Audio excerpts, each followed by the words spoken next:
നമസ്കാരം. Sreebhadra astro media YouTube ചാനലിലേക്ക് എല്ലാവർക്കും സ്വാഗതം. ഇന്ന് വീഡിയോയിലൂടെ പറയുന്നത് മധ്യമ രജ്ജുദോഷം ഉള്ള നക്ഷത്രങ്ങളെക്കുറിച്ചാണ്. ഭരണി നക്ഷത്രം,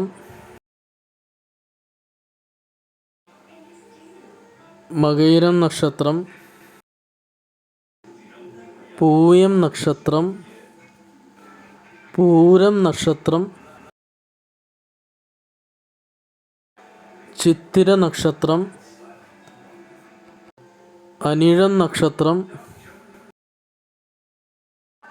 പൂരാടം നക്ഷത്രം,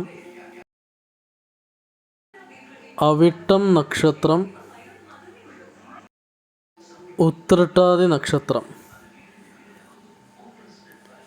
ഇത്രയും നക്ഷത്രങ്ങളാണ്